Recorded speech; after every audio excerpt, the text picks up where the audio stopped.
Hello friends, स्वागत है आप सभी का मेरे channel Shiv twin flame journey पर। माय लविंग ट्विन सोल्स, आप सबों को बहुत बहुत प्यार एवं आभार। जितने भी नए सोल मेरे इस चैनल पर आए हुए हैं, मैं सभी का स्वागत करती हूँ। प्रियो, यदि आप इस संदेश से जुड़ पा रहे हैं तो आप एक चोजन वन हैं, आप एक चुने हुए पात्र हैं, आपका जीवन धन्य है और डिवाइन आपसे बहुत ज़्यादा प्यार करते हैं। आप उनके लिए बहुत ज़्यादा प्रेशियस हैं। यदि आप एक ट्विन फ्लेम्स, स्टार सीड या लाइट वर्कर हैं तो ये वीडियो आप ही के लिए है, क्योंकि डिवाइन आज आपसे बातें करना चाहते हैं। उनकी धीर गंभीर बातों को सुनने की आवश्यकता है कि आप अपने जीवन में उसे लागू करें और इसके द्वारा अपनी इस आध्यात्मिक यात्रा को पूरा करें, क्योंकि डिवाइन से जो सोल कॉन्ट्रैक्ट आपने किया है उसे आपको पूरा करना है। अगर आप एक चोजन वन हैं तो ये वीडियो आप ही के लिए है और आज ये जानिए कि डिवाइन आपसे क्या कहना चाहते हैं। हॉली बाइबल के न्यू टेस्टामेंट की बुक मत्ती अध्याय 6 के 19 से 21 पद में लिखा है, अपने लिए पृथ्वी पर धन इकट्ठा न करो, जहाँ कीड़ा और काई बिगाड़ते हैं और जहाँ चोर सेंध लगाते और चुराते हैं, परंतु अपने लिए स्वर्ग में धन इकट्ठा करो, जहाँ न तो कीड़ा और न काई बिगाड़ते हैं और जहाँ चोर न सेंध लगाते हैं और न चुराते हैं, क्योंकि जहाँ तेरा धन है वहाँ तेरा मन भी लगा रहेगा। इस वचन का तात्पर्य बहुत ही अद्भुत है प्रियो। यहाँ पर इसे बहुत ही गंभीरतापूर्वक समझने की आवश्यकता है कि डिवाइन आखिर आपको क्या बताना चाहते हैं, क्योंकि बहुत से लोग इसका गलत अर्थ भी निकाल लेते हैं। यहाँ पर लिखा है कि अपने लिए पृथ्वी पर धन इकट्ठा न करो, जहाँ कीड़ा और काई बिगाड़ते हैं और जहाँ चोर सेंध लगाते हैं, चुराते हैं। अब यहाँ पर जब धन की बात कही जा रही है तो धन ऐसी चीज़ है जिसे कीड़ा खा सकता है, काई बिगाड़ सकते हैं और चोर उसे चुरा सकते हैं। लेकिन इसके बाद कहा गया है कि अपने लिए स्वर्ग में धन इकट्ठा करो, जहाँ न तो कीड़ा और न काई बिगाड़ते हैं और न ही चोर सेंध लगाते हैं और न ही चुराते हैं। यानी कि स्वर्ग में धन इकट्ठा करने की बात कही जा रही है, जिसे कीड़ा खा नहीं सकता, काई बिगाड़ नहीं सकते और चोर कभी भी उसे चुरा नहीं सकता। तो फिर वो कौन सा धन है? वास्तव में अगर धन की बात कही जाए तो धन यानी कि मनी, ये बहुत इम्पॉर्टेंट है एक इंसान की लाइफ में। और एक इंसान जब इस दुनिया में आता है, अपनी ज़िंदगी में आगे बढ़ता है, तो वो चाहता है कि मैं अच्छा कमाऊं, खाऊं, अच्छे पैसे कमाऊं और धनी हो जाऊं। पर उनके धनी होने का जो भाव है उसके संबंध में ये बात कही गई है कि एक ऐसा इंसान जो धन तो कमाता है, बेशुमार धन कमाता है,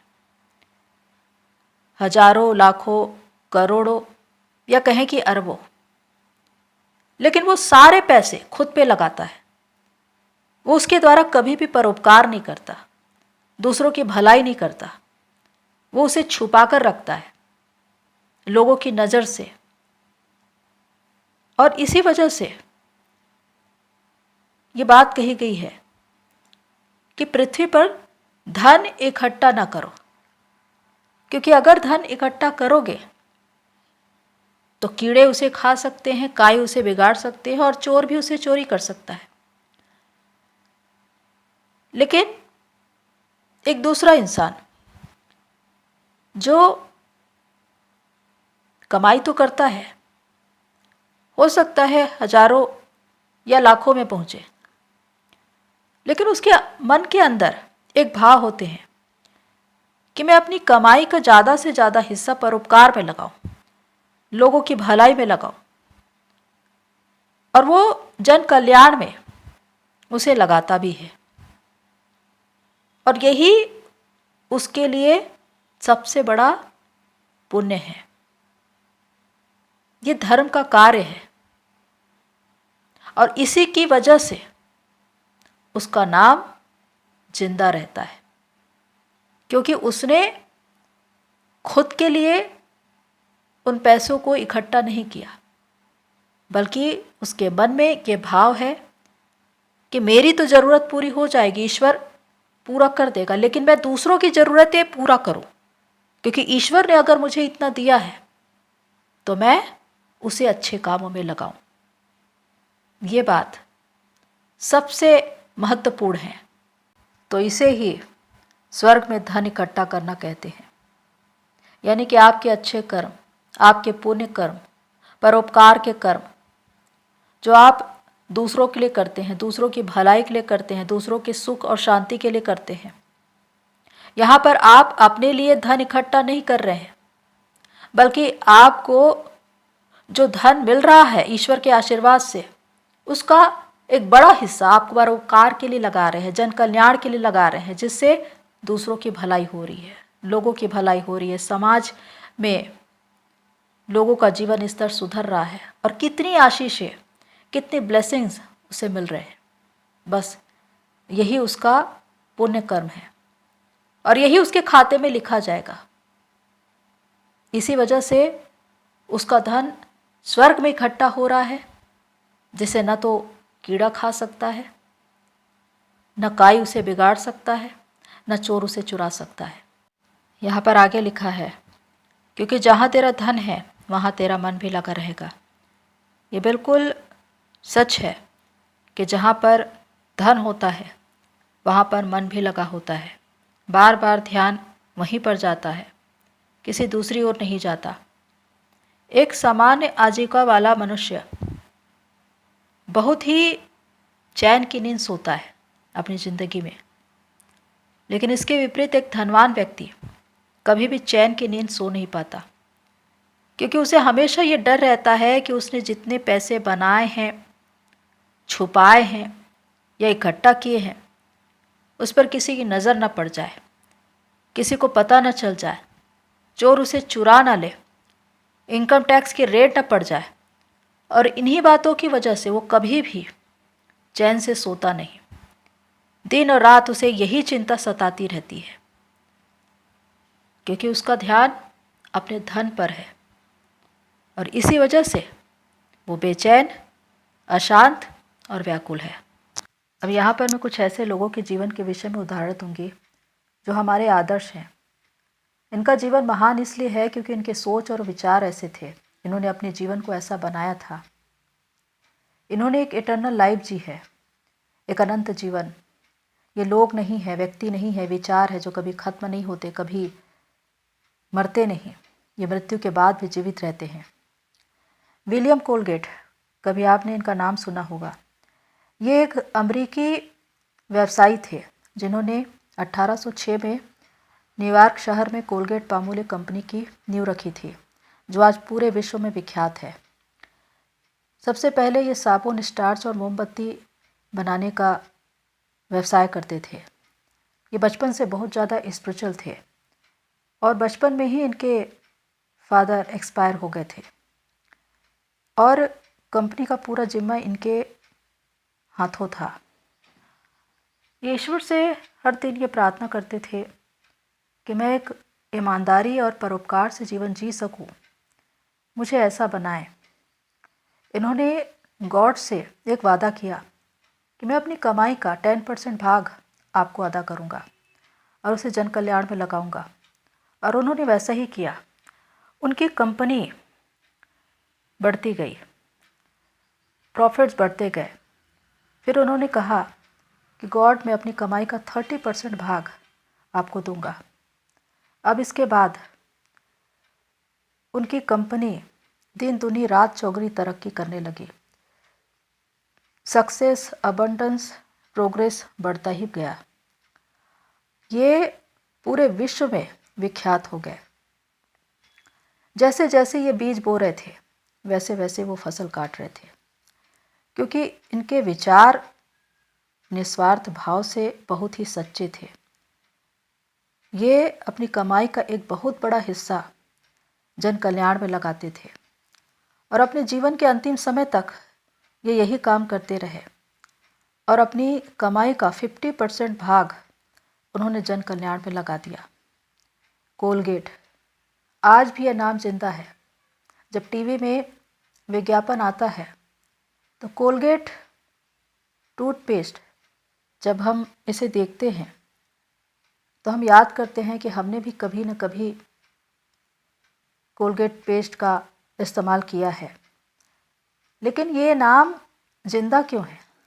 क्योंकि डिवाइन ने इनके नाम को जिंदा रखा, क्योंकि इन्होंने जो वादा किया था डिवाइन से अपने सोल पर्पस का, उसे बड़ी शिद्दत और ईमानदारी से निभाया।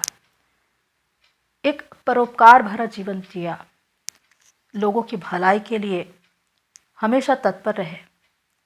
इन्होंने बहुत पैसे कमाए, लेकिन उसमें से अधिकांश हिस्सा इन्होंने लोक कल्याण के लिए ही लगा दिए।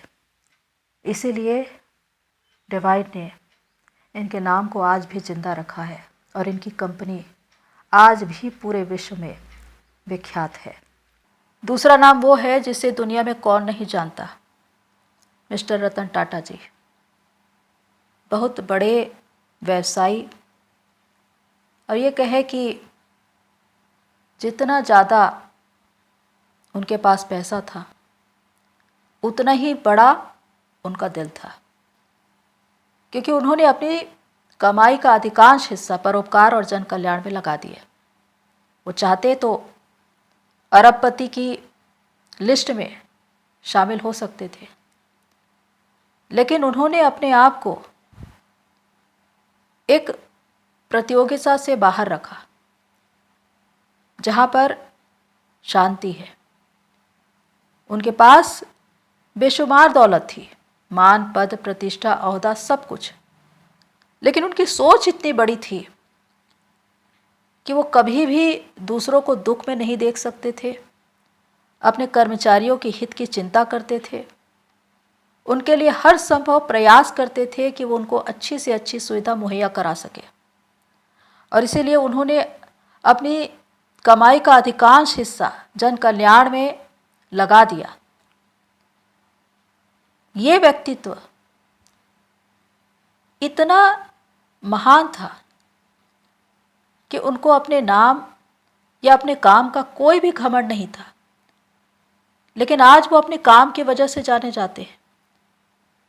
लोग उन्हें याद करते हुए रोते हैं, क्योंकि हर एक इंसान के हृदय को उन्होंने छुआ है। आज हर एक चीज अगर देखा जाए, नमक से लेकर चाय तक या एरोप्लेन, हर जगह जहां उनका प्रोडक्ट है उनमें उनका नाम लिखा हुआ दिखाई देता है। इसे कहा जाता है एक इटर्नल लाइफ, एक अनंत जीवन। अगर हम विलियम कोलगेट की बात करें या रतन टाटा जी की, तो आज विज्ञापन में जब इनका नाम दिखाई देता है तो हम उनके नाम से उन्हें जानते हैं, और ये नाम ईश्वर ने जिंदा रखा है उनके जाने के बाद भी, क्योंकि उन्होंने काम ही ऐसे किए थे कि उनको ऐसी जिंदगी मिली जहाँ पर उनके विचार जिंदा है, उनके सोच जिंदा है, उनके काम जिंदा है। वो ना होकर भी लोगों के दिल में जिंदा है, और इसी को कहा जाता है राज करना, कि आप लोगों के दिलों में राज करते हैं। आपके जाने के बाद भी आपके नाम को प्यार से याद किया जाता है, आंसू बहाए जाते हैं, क्योंकि आपकी कमी खलती है। ये होता है एक जीवन, एक महान जीवन। तो चाहे विलियम कोलगेट हो या रतन टाटा जी, ये वो शख्सियत है, वो नाम है जिन्होंने डिवाइन की व्यवस्था का पालन किया, जिन्होंने अपने सोल कॉन्ट्रैक्ट को पूरा किया। ये थे तो एक बहुत बड़े बिजनेसमैन, या कहे कि 3D में अपना नाम, पद, प्रतिष्ठा बनाने वाले, धन संपत्ति बनाने वाले, लेकिन उन्होंने उसका एक बड़ा हिस्सा जन कल्याण में लगा दिया। अगर ये चाहते तो ये खुद पर उस पैसे को लगा सकते थे, लेकिन इनकी सोच, इनके विचार इतने महान थे कि इन्होंने खुद से पहले दूसरों को रखा, दूसरों के हित की चिंता की। और इसी वजह से आज ये शरीर में तो नहीं है, लेकिन हर एक इंसान के मन, मस्तिष्क और दिल में जिंदा है। और डिवाइन ने भी इनके नाम को जिंदा रखा है। जब टीवी पर विज्ञापन में इनका नाम छपता है तो हर एक के जहन में उनकी याद कौन जाती है। इसी को कहा जाता है इटर्नल लाइफ, अनंत जीवन। ये मरने के बाद भी इंसान जिंदा रह जाता है क्योंकि उसके विचार ऐसे थे, उनकी सोच ऐसी थी, उनका जीवन इतना महान इसलिए बना क्योंकि उन्होंने दूसरों के बारे में सोचा। जब उन्होंने दूसरों की खेती सींची तो उनकी खेती परमेश्वर ने सींची। और इसीलिए कहा जाता है कि जब आप दूसरों के बारे में सोचते हैं तो खुद के बारे में सोचने की चिंता ही नहीं रहती, क्योंकि आपके बारे में परमेश्वर सोचता है। इसी वजह से उन्हें जो लाइफ मिली इस दुनिया में, वो एक राजा की तरह। उन्होंने जो नाम कमाया, जो संपत्ति, धन पाया, इसके द्वारा उनकी ज़रूरतें तो पूरी हुई, लेकिन दूसरों के लिए वो इतना कर गए कि आज न होते हुए भी वो जिंदा है। शाश्वत, चिर स्थायी, अनंत जीवन। इसी वजह से कहा जाता है कि जो लोग अपना धन स्वर्ग में इकट्ठा करते हैं अपने अच्छे कर्म के द्वारा, उनका नाम हमेशा हमेशा के लिए जिंदा रह जाता है दुनिया के अंत तक। और ये वही नाम है जो हमेशा जिंदा रहेगा जब तक ये दुनिया खत्म नहीं हो जाती। तो प्रियो, जब हम इस जर्नी में सोल पर्पस की बात करते हैं, सोल पर्पस का अर्थ ही होता है दूसरों की भलाई, दूसरों के हित के लिए, उनके सुख के लिए, उनकी ज़िंदगी रोशन करने के लिए जो भी भलाई के काम आप करते हैं, यह आपका सोल पर्पस है। यहाँ पर ज़रूरी नहीं कि जो आध्यात्मिक क्षेत्र में है सिर्फ वही अपना सोल पर्पस अदा कर रहे हैं। चाहे आप एक टीचर हो, लॉयर हो, डॉक्टर हो, इंजीनियर हो, बिजनेसमैन हो, आप अपनी अर्निंग से कितना हिस्सा निस्वार्थ भाव से दूसरों की सेवा के लिए देते हैं, इससे उनका भला होता है, समाज का भला होता है, देश और राष्ट्र का भला होता है। और यही आपका सोल पर्पस बनता है, क्योंकि आपके जीवन का उद्देश्य ही है मदर अर्थ को सर्व करना। आपको बड़े और महान कार्य के लिए इस दुनिया में भेजा गया है। तो जो सोल कॉन्ट्रैक्ट आपने किया है उसे पूरा करिए, क्योंकि आपका धर्म, आपका कर्म यही है कि आप अपना धन स्वर्ग में इकट्ठा करें, उस लोक में जहाँ पर शांति है, विश्राम है। क्योंकि इस दुनिया में जो पद, प्रतिष्ठा, मान, धन, दौलत आपके हिस्से है वो तो आपको मिलेगा ही, लेकिन उस लोक में भी आपको वही भाग मिलेगा। और हमारी सोल फैमिली में से बहुत से लोग इस दिशा में आगे बढ़ चले हैं और बड़े बड़े काम कर रहे हैं।